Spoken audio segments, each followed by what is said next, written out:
Hello my dear students, आज मैं आपको एक रिवीजन पेपर करवाने वाली हूँ जिसमें सारे इंपॉर्टेंट क्वेश्चंस हैं। और अगर आप इन क्वेश्चंस की प्रैक्टिस करते हैं तो इसमें से 90% क्वेश्चंस आपके पेपर में आ ही जाएंगे। क्वेश्चन को कैसे लिखना है, कितने वर्ड्स होने चाहिए, कितने पॉइंट्स होने चाहिए, इन सब बातों का आप बहुत ध्यान रखेंगे। और सभी क्वेश्चंस को लिख कर पढ़ेंगे, क्योंकि लिख कर पढ़ने से आप एक ही बार में सब याद कर लेंगे।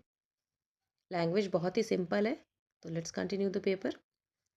Historical work of Buranjis. Historical work Buranjis कहलाता था किसका? अहोम का। Important centre of bhakti in Maharashtra, that is Pandharpur. इसका उल्टा भी आपसे पूछ सकते हैं कि पांधरपुर क्या है, तो important centre of bhakti in Maharashtra. या ये भी पूछ सकते हैं कि महाराष्ट्र में भक्ति का सेंटर कौन सा था। तो क्वेश्चन दो तीन तरीके से आपसे पूछे जाते हैं। Major patterns of Kathak, Mughals. 10th guru of Sikh, Guru Gobind Singh. या फिर गुरु गोबिंद सिंह कौन थे? पेट्रोलियम और कोल को हम फॉसिल फ्यूल कहते हैं, या फिर फॉसिल फ्यूल किसको कहते हैं? Rhythmic rise and fall of ocean water को हम टाइड कहते हैं, या फिर टाइड किसे कहते हैं?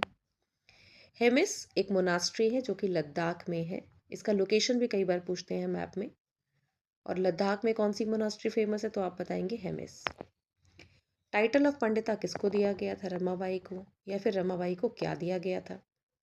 प्रिंट मीडिया कौन सी है, या न्यूज़पेपर और मैगजीन को कौन सा मीडिया बोलते हैं? ऑनलाइन परचेज हम कैसे करते हैं? Credit card, debit card.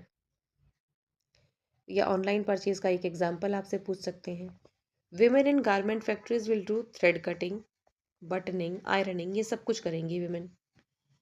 Money problem, money problem क्या है? मनी प्रवलम एक लैंग्वेज है जो कि संस्कृत, मलयालम और तमिल तीनों से मिलकर बनती है। और इसमें एक बुक भी लिखी गई है, लीला तिलकम। आपसे ये भी पूछ सकते हैं कि लीला तिलकम में कौन सी लैंग्वेज यूज हुई है। What is water cycle? The continuous movement of water in the atmosphere from the earth surface and back to the ground. इसको हम लोग वाटर साइकिल कहते हैं। आप इसको ड्राइंग बना के भी दिखा सकते हैं। वाटर साइकिल का ड्राइंग बहुत ईजी होता है। Ways of government to provide health care, कैसे कैसे गवर्नमेंट हमें हेल्थ केयर दे सकती है।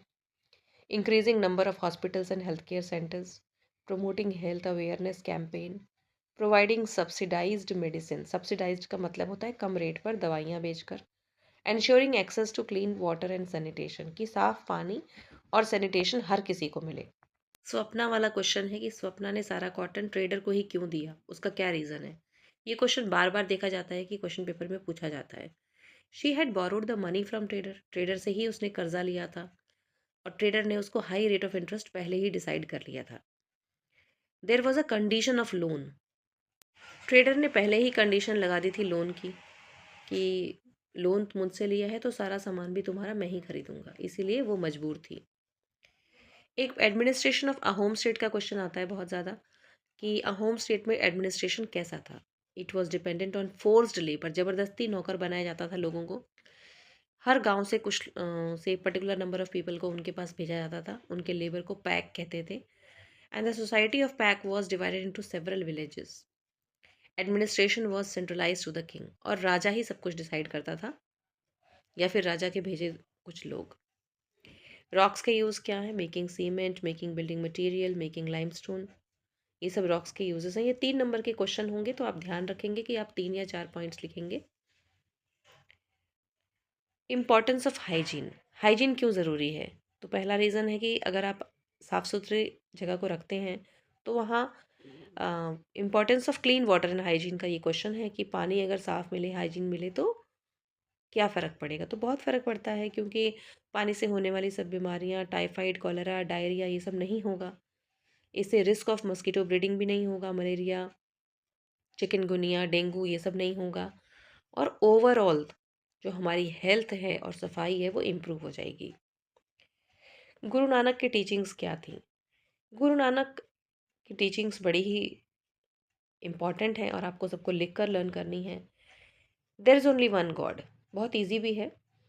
भगवान एक ही है, सभी लोगों को बराबर माना जाना चाहिए। तो आप अगर इसको एक एक लाइन आगे एक्सप्लेन कर दें तो बहुत अच्छा रहेगा। ऑनेस्ट लिविंग, किसी के साथ धोखाबाजी ना करना।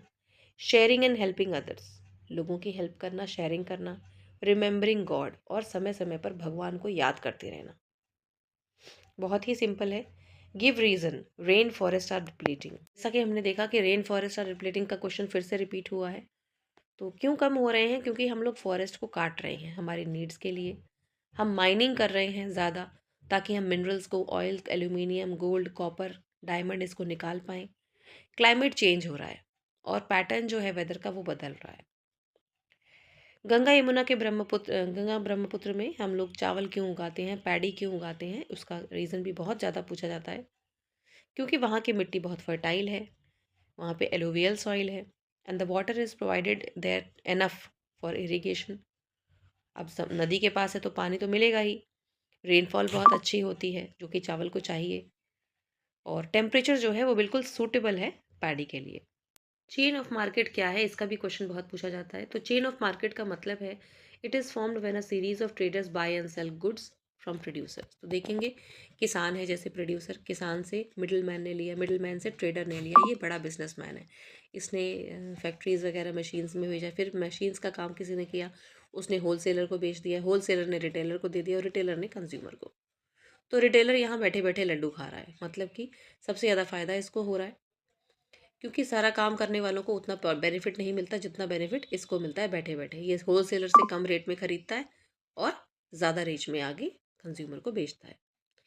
तो इस चेन ऑफ मार्केट में सबसे बेनिफिट किसको किसको हो रहा है? रिटेलर को। उसके बाद है Amazon basin, Sahara desert, Ladakh area under Rajput region associated with Surdas. ये आपको मैप में लोकेट करना है। ये मैंने आपको दिखाया था पहले भी, ये लद्दाख है, यहाँ पर आगरा है, अवध है, इसको आप बिल्कुल अच्छे से याद कर लेंगे। एरिया ऑफ अहोम है, एरिया ऑफ गोंड है, कोलकाता, पुरी, ये आपको बहुत ही बढ़िया तरीके से याद करना है। बहुत इंपॉर्टेंट पॉइंट्स हैं ये।